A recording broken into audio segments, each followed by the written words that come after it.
Hello people of the world, I hope if you can deal with this camera setting and if you could listen to these great words from, again, Curtis Hinkle.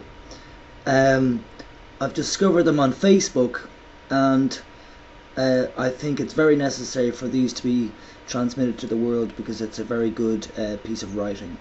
So would you please listen carefully, please, to Curtis E. Hinkle's writing. Thank you. So everything I say now is Curtis E. Hinkle. I will not put my opinions into it at all. Okay? Clear the throat. One thing I think is essential is that everyone be able to express their own opinions openly and honestly, and that each intersex person be free to work for human rights from the perspectives that best fits with their own personal experience and understanding of who they are. I want to share my own perspective, and it is only my perspective. I do not find identity politics and defining people by particular reductionist and essentialist definitions as the best way politically to work towards human rights, and this is the reason that I have been a queer feminist and resisted both sexism and racism. I find that the way identity movements are constructed, that they are essentially sexist and encourage separatism. I have issues with separatist movements. This essay is not a critique of the LGBT movement per se, but of the white separatist movement that I experienced in the region of the United States where I spent a lot of my childhood, Louisiana. This state has a long history of white separatism, and in order to entrench this separatism into Louisiana's state laws, there had to be a definition of what a white person was and what a black person was. The solution was to define anyone who was not able to prove they were totally white as quadroons, octoroons, and even quintroons. This was true until the 80s, and all legal documentation had to reflect this. All quadroons, octoroons, and quintroons had to have black on their legal documentation. It can prove quite difficult to take a large population, regardless of the characteristic chosen to separate them, and come up with workable definitions that do not stigmatize people or which can actually divide all people into the categories proposed, especially if there are only two categories. To me, as an intersex person, I understand the sexual apartheid system with male-female legal categories as an equivalent to the racial apartheid system, and the underlying political reasons for such a legal separation as somewhat analogous.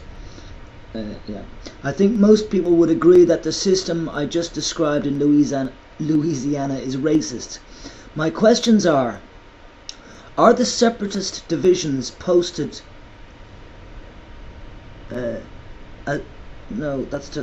Are the separate divisions posited as good within the LGBT identity movement not sexist?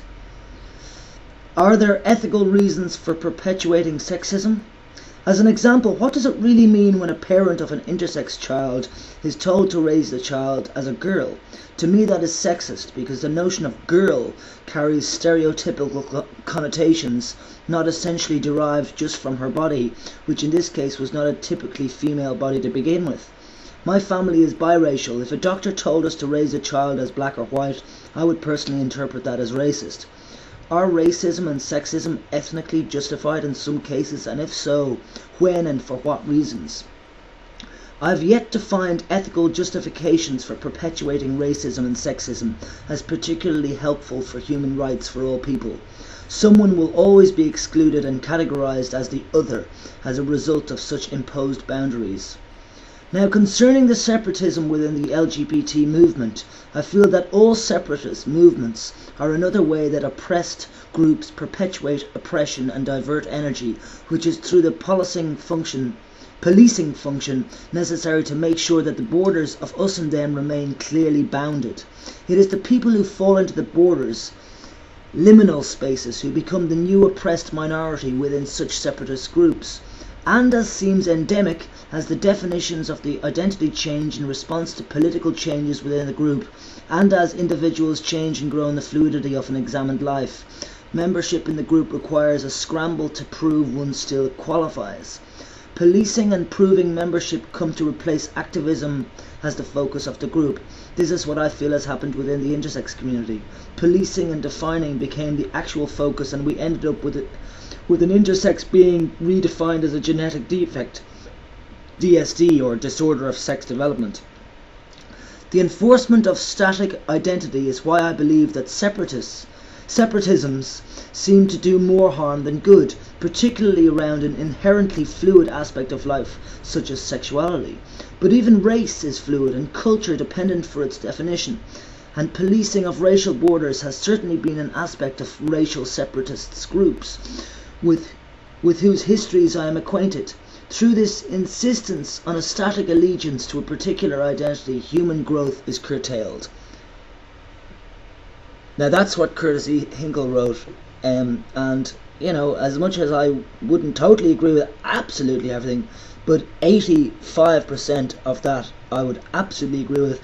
And so I think, you know, it's important. Again, here I go again, finding things around the internet, and I want to put, you know, I can't put them in my own words because I don't speak like that.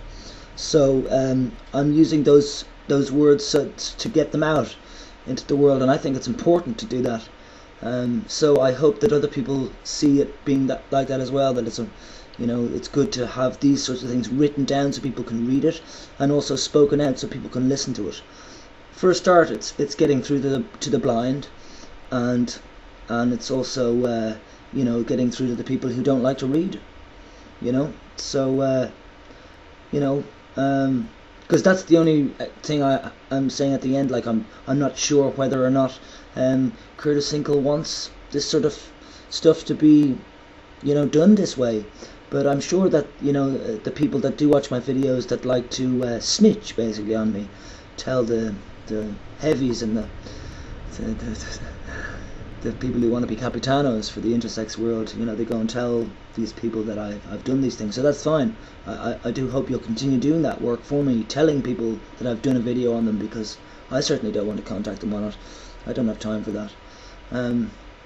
But anyway, yeah, so that's it. I think that's a great piece of writing, and it would be great if that was announced on a general worldly microphone, just to get people thinking.